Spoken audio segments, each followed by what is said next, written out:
Assalamualaikum warahmatullahi wabarakatuh. Perkenalkan, nama saya Umami Wahyuningsi, NIM 16 dari kelas 6A. Pada video kali ini saya akan menjelaskan tentang hasil yang telah saya pelajari dari setiap modul praktikum pada praktikum administrasi jaringan komputer. Video ini saya buat sebagai tugas remedi praktikum administrasi jaringan komputer. Langsung saja. Untuk yang pertama yaitu pada modul 1. Nah, pada modul 1 ini membahas tentang install dan konfigurasi IP mikrotik. Pada modul 1 ini saya dapat mempelajari pembuatan akun virtual mesin pada VirtualBox. Selanjutnya yang dapat saya pelajari yaitu cara mengkonfigurasi jaringan. Nah, pada modul ini diberitahu untuk mengkonfigurasi jaringan Ethernet 1 dan juga Ethernet 2, yaitu dengan teknik bridge dan juga adapter host only. Selanjutnya saya juga dapat memahami penggunaan Winbox dalam virtual mesin. Selanjutnya juga ada konfigurasi IP pada Winbox. Saya juga dapat mengkonfigurasi atau ubah username pada Winbox di langkah-langkah tugas.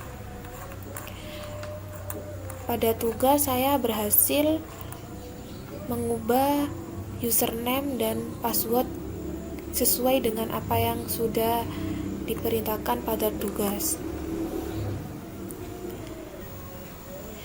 Selanjutnya yaitu pada modul 2. Di sini membahas tentang DHCP dan DNS server. Nah, DHCP sendiri merupakan servis yang memungkinkan perangkat dapat mendistribusikan IP address secara otomatis pada host dalam sebuah jaringan. Sedangkan DNS sendiri yaitu aplikasi service di internet yang menerjemahkan sebuah domain name ke IP address dan salah satu jenis sistem yang melayani permintaan pemetaan IP address.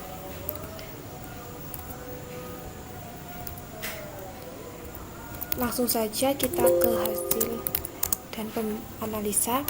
Nah, pada modul ini saya dapat mengkonfigurasi DHCP server. Untuk konfigurasi sendiri DHCP servernya yaitu menggunakan Ether 2 atau adapter yang telah saya setting dengan IP sesuai NIM saya.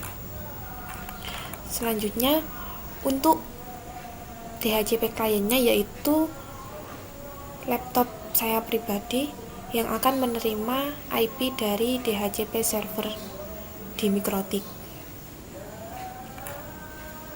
Selanjutnya untuk langkah-langkah DNS server, di sini saya menggunakan DNS server pada interface Ether 2 yaitu IP sesuai dengan NIM saya. Nah, pada saat dicek DNS servernya sudah berhasil.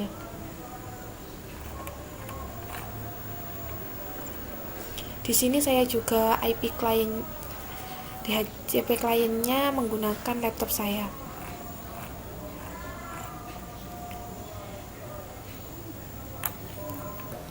Selanjutnya pada Lapres modul 3 yaitu membahas tentang konfigurasi routing dan firewall NAT. Nah, routing sendiri di sini yang digunakan yaitu routing statik atau jenis routing yang konfigurasinya secara manual. Selanjutnya firewall NAT di sini adalah penafsiran alamat jaringan untuk menghubungkan lebih dari satu komputer ke jaringan internet dengan menggunakan satu alamat IP. Langsung ke hasil dan analisa saya. Pada Lapres ini saya dapat mengkonfigurasi firewall NAT dan juga dapat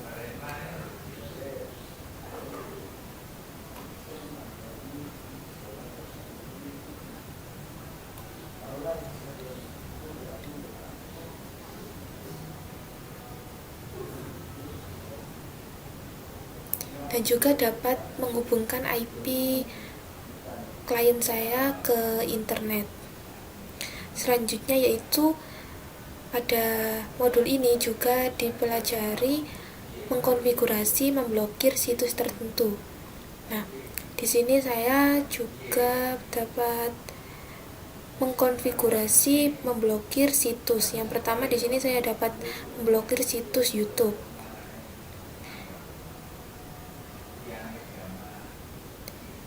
Selanjutnya di sini saya juga dapat memblokir situs Quora. Untuk konfigurasinya yaitu seperti ini. Nah, ketika saya uji coba di PC klien saya, itu situs yang telah saya blokir berhasil terblokir, dan itu artinya praktikum yang saya jalankan sudah berhasil.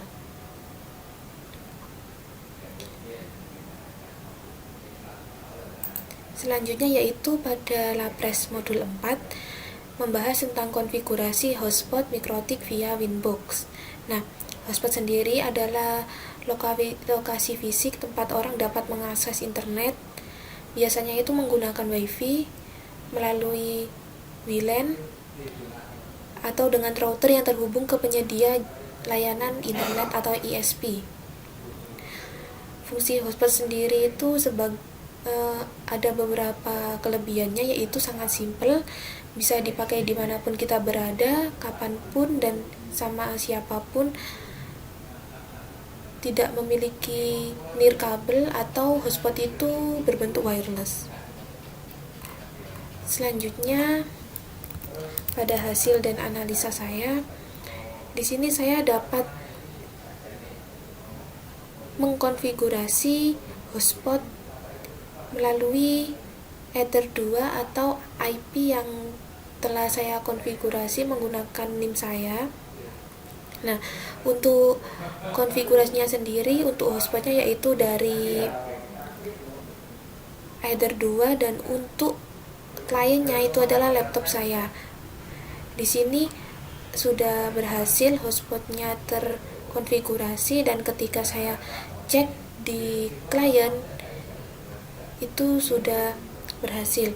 Lalu di sini ketika membuka browser dan mengetikkan IP gateway atau mengetikkan google.com, di sini akan dimintai login, username dan juga password. Nah, ini diisi sesuai dengan apa yang sudah saya konfigurasi. Nah, pada saat langkah-langkah praktikum, ketika saya belum login ke hotspot mikrotik, maka tampilannya yaitu belum bisa menyambung ke Google seperti ini. Lalu ketika saya sudah menyambung ke hotspot mikrotik, itu sudah dapat masuk ke hotspotnya dan sudah dapat mengakses internet di PC klien. Selanjutnya yaitu modul 5, yaitu membahas tentang Simple QoS. Nah, di sini Simple QoS sendiri adalah membahas tentang manajemen bandwidth. Nah, bandwidth sendiri adalah besaran yang menunjukkan seberapa banyak data yang dapat dilewatkan dalam koneksi melalui sebuah network. Nah, untuk manajemen bandwidth sendiri itu adalah suatu alat yang dapat digunakan untuk memanajemen dan mengoptimalkan berbagai jenis jaringan dengan menerapkan layanan quality of service untuk menetapkan tipe-tipe lalu lintas jaringan. Jadi jaringan dapat dibagi sesuai dengan kebutuhan setiap klien, sehingga tidak ada klien yang terlalu lama jaringannya ataupun terlalu cepat jaringannya. Selanjutnya pada hasil dan analisa. Nah, di sini saya dapat mengkonfigurasi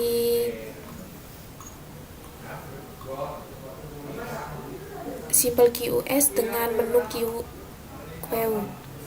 Nah, di sini pada langkah-langkah saya menggunakan maksimal uploadnya itu 128K dan maksimal downloadnya itu 256K. Ketika sudah berhasil saya konfigurasi, saya cek menggunakan speed test. Nah, ketika saya cek menggunakan speed test di sini kecepatannya sudah terbagi-bagi dan sudah kecil, jadi konfigurasi sudah berhasil. Dan ketika saya cek lagi dengan speed check di sini juga sudah berhasil. Nah, pada tugasnya sendiri itu sama, yaitu mengkonfigurasi kecepatan internetnya. Namun di sini saya juga membandingkan, ini cek kecepatan internet sebelum dilakukan simple QoS, yaitu kecepatannya masih besar. Selanjutnya ketika saya sudah mengkonfigurasi simple QoS-nya, di sini kecepatannya menjadi lebih kecil karena sudah terbatasi dengan manajemen bandwidth tadi. Selanjutnya yaitu laporan pada modul 6 itu membahas tentang monitoring jaringan pada mikrotik. Nah, monitoring jaringan ini merupakan sistem yang berfungsi untuk melakukan aktivitas yang meliputi memantau, mengawasi, dan mengontrol jalan atau tidaknya suatu perangkat jaringan. Fungsinya yaitu mempermudah pengawasan jaringan dengan jumlah host yang besar, membantu admin lebih mudah mendeteksi kesalahan pada jaringan, dan juga mempermudah pembuatan dokumentasi jaringan. Langsung saja kita ke hasil dan analisa. Nah, pada hasil dan analisa ini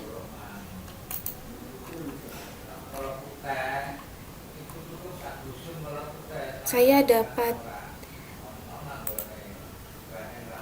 memonitoring jaringan dengan cara tool scraping. Nah, untuk tool scraping ini sendiri itu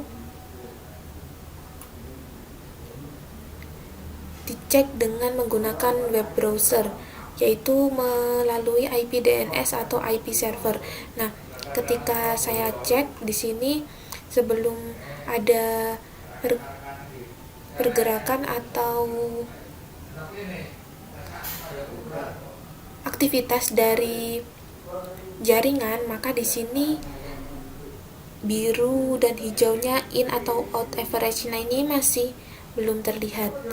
Selanjutnya ketika saya mencoba untuk mengeping atau melakukan aktivitas di jaringan, di sini sudah terlihat hijaunya akan terlihat atau aktivitasnya akan termonitoring. Selanjutnya pada tugas yaitu disuruh melakukan monitoring jaringan pada interface mikrotik dengan fitur mikrotik lainnya. Nah, untuk tugas ini saya menggunakan fitur torch pada mikrotik untuk memonitoring jaringan manajemen bandwidth. Di sini saya sudah membuat manajemen bandwidth di modul 5. Selanjutnya untuk menu torch ini sudah ada di mikrotiknya sendiri. Nah, ketika saya mencoba untuk melakukan aktivitas pada jaringan, di sini akan langsung terlihat jaringan-jaringan yang sudah termonitoring, berapa kecepatannya dan di mana destination jaringan tersebut berada atau sedang melakukan apa jaringan tersebut. Nah, demikianlah apa yang dapat saya sampaikan pada video ini. Terima kasih telah menonton video ini. Wassalamualaikum warahmatullahi wabarakatuh.